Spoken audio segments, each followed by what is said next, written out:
What's up, y'all? It's your boy Magnus.Magneto from Now and Never crew. The whiteboard is back because today we're going through how to know which power move you should learn first, okay? This is more of a beginner one, but also if you're intermediate or advanced and you just haven't really touched on power yet, this is totally for you too. And this is an OverExplained tutorial. OverExplained is where I do a deep dive into any given topic and I explain it like a lot.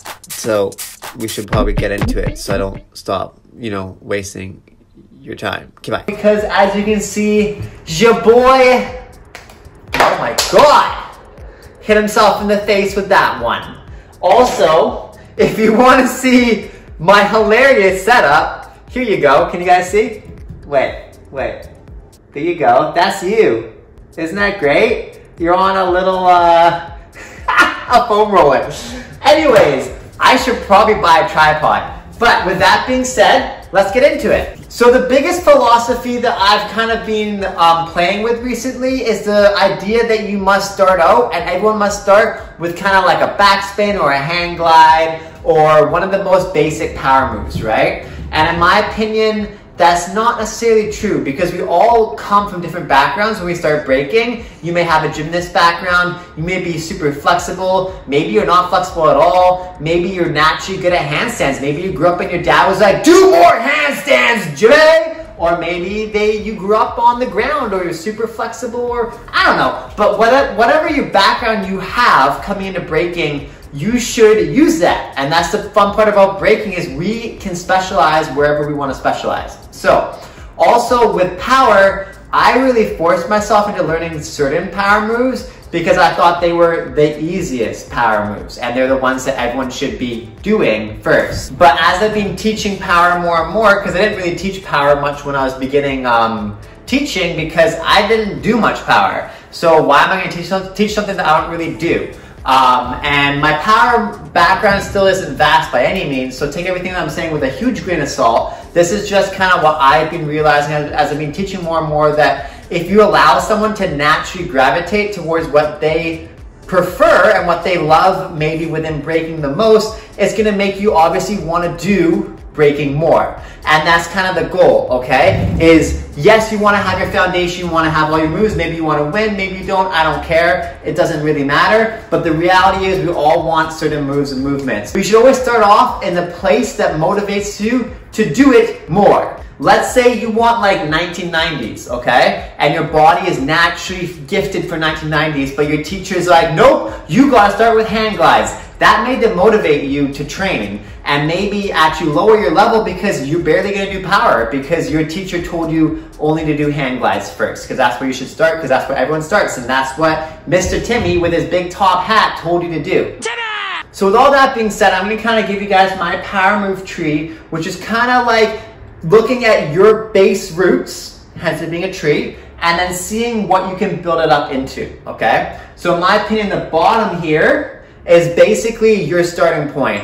And the top, whoo, let's turn that bad boy off, is where you would end up, okay?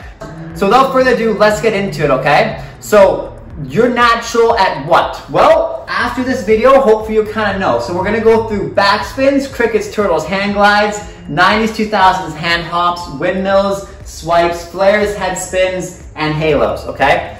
Yes, there's like munch mills, there's Buddhas, there's all these kind of different variation power moves, but basically this, in my opinion, all kind of targets that area. And as you see, like air flares isn't on this list because in my opinion, if you're doing swipes, 90s, 2000s, hand hops, then you're probably gonna go for air flares anyways, okay? So I just didn't decide to leave that in there. So hopefully you can share this with somebody that's looking to start power, and or if you're not sure what power move you should learn next, maybe this will help you kind of figure out, oh, maybe I can actually get this move because I have some of the bottom roots, okay? So think of this all as level 0 movements, yeah, level 0, level 1, and then whatever you're naturally gifted at here that you enjoy, push it up. That's what I do with my kids, okay? I give them everything, I make them all touch on every kind of base movement, and then wherever I see them naturally excel at, and whatever they tend to enjoy the most, that's where I push the next levels up, okay? So always always test out everything,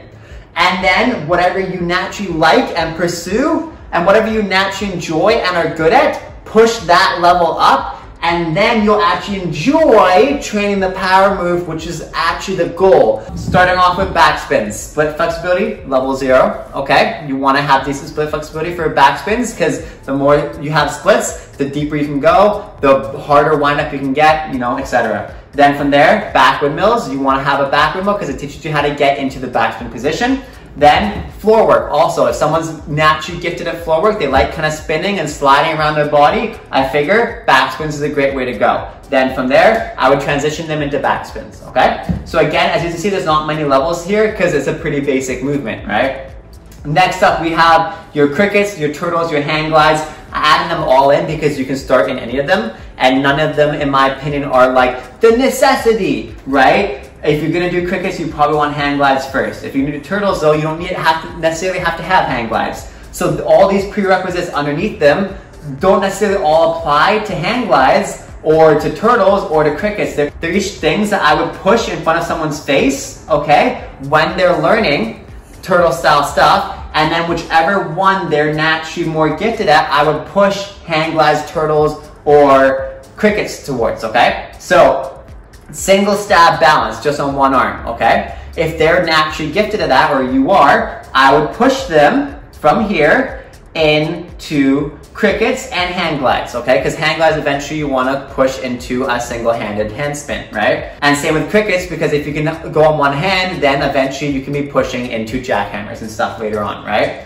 Stab transfers, this is it for turtles, okay? If they're really good at transferring from the side to side, or they enjoy that, I would start pushing them into turtles, okay? Two-handed stab hops. If you don't know how to hop like this, then how you get crickets, right? So that's kind of how I would do it into these three movements, okay? Now moving on, you've got your 90s, your 2000s, your hand hops, okay? So again, similar kind of thing. You don't need every single one of these tiers to hit them. They just all kind of root system into the movement at the top, yeah? Starting off level 0, all of the root system goes from level 0, okay? So handstand positions, you gotta have knees together, straight up, legs wide, one in front, one behind, one in front, one behind, in my opinion, before learning any of this at the top, because that's just gonna make it that much easier for you, okay? Then from there, your handstand tilts. This is also a really important one, in my opinion, that again, you should have before this, and that's just being in a handstand position and tilting your legs from one side to the other side.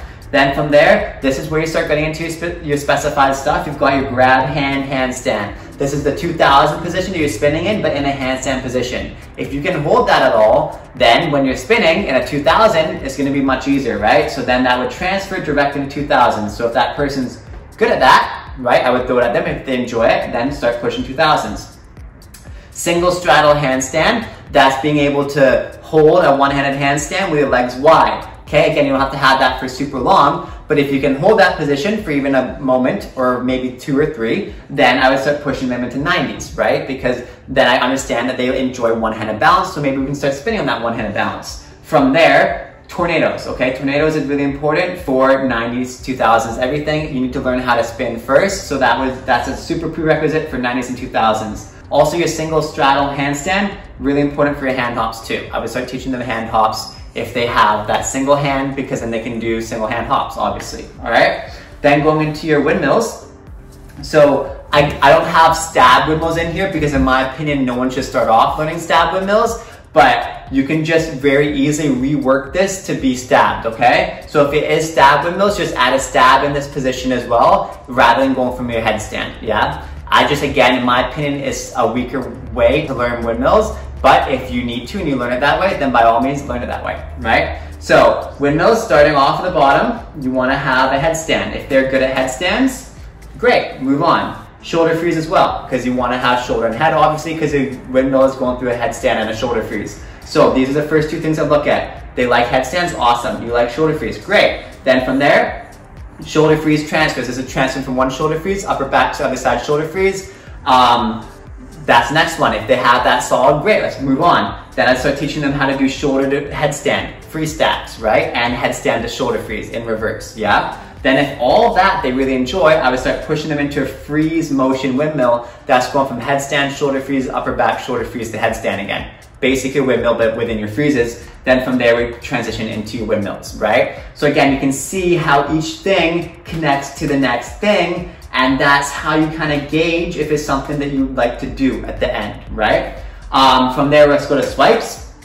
So swipes starting off, footwork, okay? So obviously I have footwork here, as you can see. This is basic, should be down here, but I messed it up. But 0, if the person likes footwork, then usually I'd give them swipes next. So footwork, down below, then 2-step, obviously, as you can see. 2-step or baby swipes. That's 2-step swipes basically, but on the ground, right? Then if they like that, I would start putting them into your swipe drills, which is your leg kicks, right? Which is just kicking one leg and switching your hands same time, as well as your fake bridge switches. If they're starting to hit that solid, great, then we go up into all the way into swipes, okay? So I just kind of give them prerequisites for swipes. Yeah, this one's pretty simple.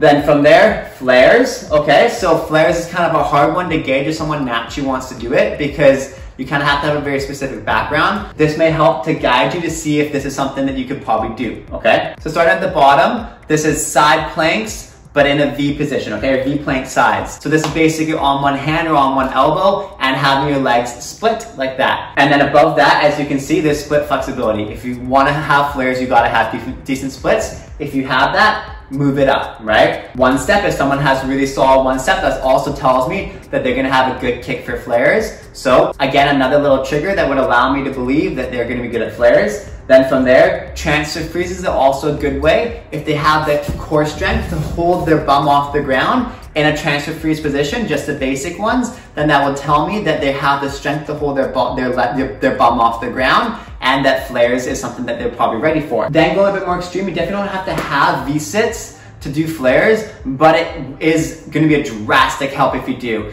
Now that's an L-sit, but in a V-shaped position. Basically the front of a flare, but without motion, okay? Then from there, we go to head spins. So for head spins, down the bottom, we have your headstand switches. This is your straight legs in the air, legs wide, one in front, one behind, one in front, one behind, straddle, etc. The basic headstand positions. If they get good at that, I'll be like, okay, cool, great, let's go to the next thing. Next step is headstand tilts. That's tilting your headstand to one side and then go on one-handed, then to the other side one-handed. If they can do those 2 steps really solid, I'm like, cool, let's try head spins out. And again, that's a natural way for them to progress into head spins, okay? Now let's go to halos. So as you can see, I ran out of space here, but we put it down here. So starting off at the bottom, if the person likes chair, awesome. Let's move it up to a side chair. That's where their legs start coming off the ground, right? If they're good at side chair, go to Hong 10 freeze. Of course, a legend, there's a reason why it's called Hong 10 freeze, and halos is kind of his movement, so that's why we connect it, right? From there, head invert. Head invert's a huge one too, because if you can do head invert, you can basically go Hong 10 freeze, head invert, walk around and start doing walking halos, okay? And then your actual halo becomes really easy. So if you can get these 4 steps, halo can be really easy. Head invert is something I don't have really great, which is why I don't have solid halos yet, okay? But again, this is kind of ways, because we're not all built the same. So even though I don't have halos amazingly well, right? Some person may come along and naturally gravitate towards chair. Then we just start pushing them up the scale, okay? And the reason that like air flares isn't on here is because, in my opinion, if you're training like tornadoes, hand hops, swipes is the prerequisites for air flares. So then you'd naturally kind of progress from there, but you wouldn't start off with air flare. But this is the prerequisites for air flare, if that makes sense. So you would take these first and then you would push them further, if that makes sense, okay? So I know that was a lot, potentially. I don't know how you guys feel about this stuff. Maybe these videos to you is like not enough, maybe it's a lot. For me, this is the easiest way to understand how to pick what power move you should do. Because rather than looking at it as a what do people believe is a easy, hard, medium, etc. power move, intermediate, beginner, advanced, I would look at it as what is naturally the most easy for your body, right? What do you enjoy the most? Which movement? Because if you focus on your movement and you focus on what you're naturally good at, and then from there you build out of it, it's gonna be a lot more of an enjoyable process. Like if you don't have splits, don't try flares. Just get your splits first, right? But if you're naturally amazing at headstands, do head spins, right? Do what you enjoy, do what you love, and do what's natural for your body. Then you're gonna have the understanding and the self-awareness, especially for your body to be like, okay, I know I can do these power moves, I can probably do other ones. Because like me, growing up, I had no idea about stuff like this. I was just told this is a beginner power move, this is an intermediate power move, this is an advanced power move. And yes, those are kind of accurate, but to what body? Again, if you're a gymnast, flares, you maybe grew up learning, right? But then maybe hang glides makes no sense to you, right? Or swipes or some random thing, you know, or back spins, for instance, because you always were on a spring floor. So spinning on your back, you know, that doesn't make sense. Why would you do it? But a flare could come to you in one day, right? Same with maybe if you're into like yoga, maybe you've already been doing turtle freeze position for a long time. So like crickets would be something that's normal for you to do, right? And maybe you're just a kid trying out breaking and you haven't really ever done any background and other stuff. Try it all. And then maybe like, oh, my handstands are actually pretty solid. Maybe I'll push that up into hand hops, whatever. Oh, my V planks are actually pretty solid. Okay, maybe I'll push it up. Oh, my chair actually works well for me. Great, push it up, right? That's all it is in my opinion. Choose your power move off of what you love and what you're naturally good at in your roots. Then master one of these moves and then branch out of that. Because whenever someone's like, oh my God, they have halos, but they don't even know how to backspin, don't listen to those people. Who cares? There's lots of people that are some of the best b-boys in the world that can't do a certain movement. It's okay. There's so many moves in breaking. You don't have to focus so much on what society tells us. Focus on what makes you happy and focus on what's going to keep you motivated to be training power. Okay, because the biggest issue for me with training power was training power and actually putting the time and dedication towards it. So do what you love, do what makes you happy, and then from there branch out. That's all. If you like this video, please don't forget to like, comment, subscribe, and smash the bell for more videos. Let me know down below what you'd like to see next. Thanks so much for coming along and for enjoying me and my random process. Hope you learned something. Hope this helps you. Peace out, everybody. Pop. Love is love.